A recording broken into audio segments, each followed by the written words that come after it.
Nattika എസ്.എൻ. Trust higher secondary സ്കൂളിലെ ഓണാഘോഷത്തോടനുബന്ധിച്ച് NSS യൂണിറ്റിന്റെ നേതൃത്വത്തിൽ നിർധനരായ വിദ്യാർത്ഥികൾക്കും പഞ്ചായത്തിലെ മറ്റ് കുടുംബാംഗങ്ങൾക്കും ഓണക്കിറ്റുകൾ വിതരണം ചെയ്തു.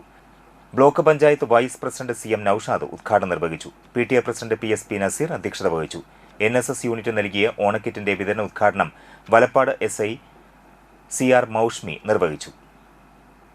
School principal Jayabini GSB, ward member Ambika, വികസന committee chairman CS Manikandan, PTA vice president Shinoj, staff secretary Raghuraman KR, പ്രധാനാധ്യാപിക Sunitha, NSS programme officer Shalabha Jyothish, Shyja EB എന്നിവർ സംസാരിച്ചു.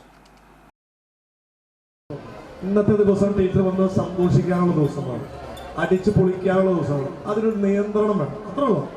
ഈ ക്യാമ്പസിനുള്ളിൽ നിങ്ങൾക്ക് എന്തും ആഘോഷിക്കും, അതിനുള്ള സ്വാതന്ത്ര്യം പ്രിയപ്പെട്ട HM-ഉം പ്രിൻസിപ്പളും PTA ഒക്കെ തരും.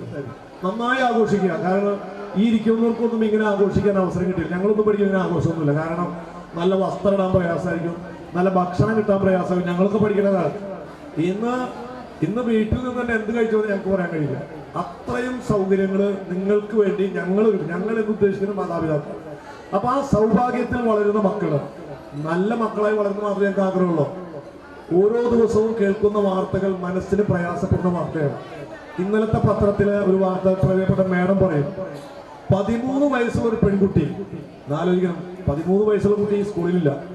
13 വയസ്സുള്ള ഒരു പെൺകുട്ടി ആലപ്പുഴയിൽ തന്റെ വല്യച്ഛനെ കൊല്ലാൻ 16ഉം 17ഉം വയസ്സുള്ള കുട്ടികളെ കൊട്ടേഷൻ കൊടുത്ത് കൊന്ന സംസ്ഥാനമാണ് കേരളം. ആലോചിക്കണം, 13 വയസ്സുള്ള കുട്ടി. എന്താ കാരണം? എന്താ? അമിതമായ മൊബൈൽ ഉപയോഗം. അതിനെ നിയന്ത്രിക്കാൻ വല്യച്ഛൻ പറയും കൂടുതൽ സൗകര്യം തന്റെ കൂട്ടുകാർക്ക് നൽകണം. കാരണം വളർത്തി വലുതാക്കി അച്ഛനും അമ്മയേക്കാൾ വലുത് കൂട്ടുകാരനാണ്.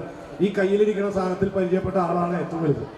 എല്ലാവർക്കും ആണ്. ഞാനും ഒരു പെൺകുട്ടിയും 3 പെൺകുട്ടികളുടെ അച്ഛനാണ്.